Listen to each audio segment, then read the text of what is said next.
You know, I remember the day when my father said, if you don't vote, keep your mouth shut. You have no right. If you don't vote, son, keep your mouth shut. You have no right to say a thing.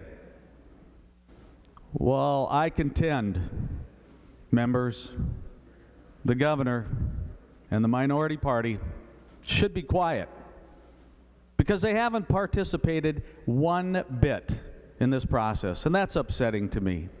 They haven't been at the table negotiating. They haven't scrutinized how do we get to where we need to go. How do we fulfill the wishes of the citizens of this state to control out of control spending? Not one time. All it has been is criticize, criticize, criticize, criticize. How many days have we been here? Criticize. I could keep going on and on. Not one time. And we've asked over and over and over and over again. So I would suggest, Madam President, we can stand here on the floor forever and ever and keep the theatrics going. In all reality, the majority has done the work with no help from the governor and the minority party. And I would hope we could move this forward. Thank you. There are several who have risen to the point, but I will go back to Senator Bonhoff. Senator Bonhoff. Thank you, Madam President. Senator Parry, that was such a dramatic speech. I don't think it addressed the question that I asked, but it was very dramatic.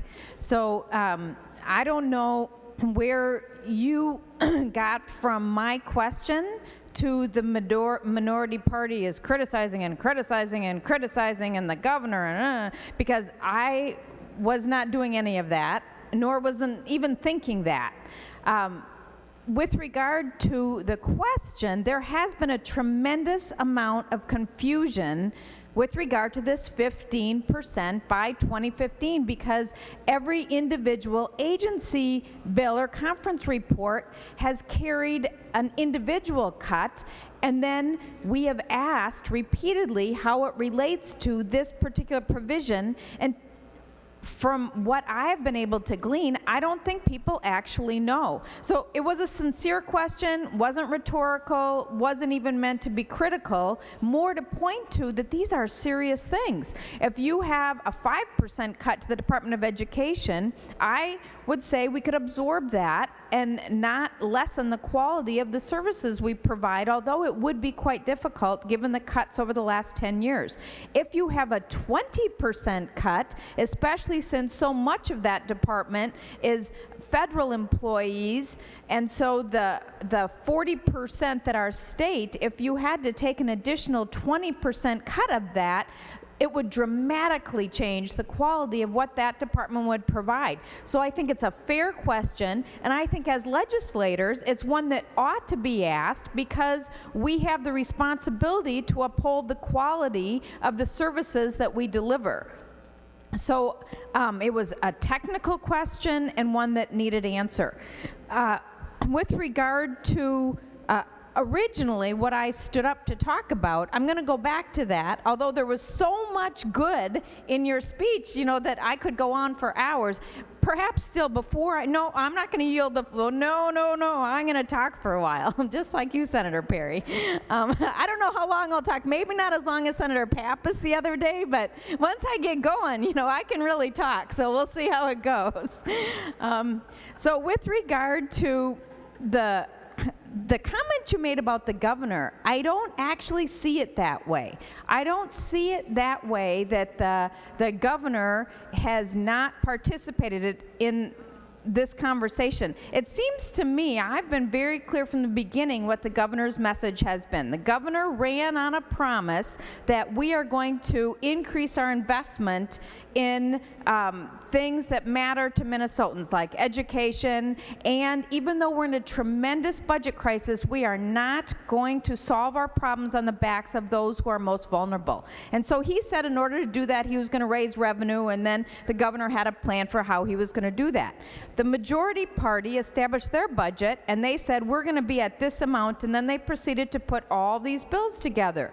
The governor clearly stated he wasn't going to deal with with any one bill until he saw how all of the bills fit together, because as the chief executive, he didn't want to take away his ability to make certain that he was in favor of the whole package. And so it was very clear, I won't engage till they're all done.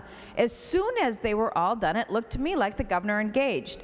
What he did was he actually put forward a compromise and said, the amount of revenue that I said I was going to require to solve this, I'm now going to propose cutting in half. And so the governor cut what he said he was going to do in half, which seemed like a pretty significant and clear proposal.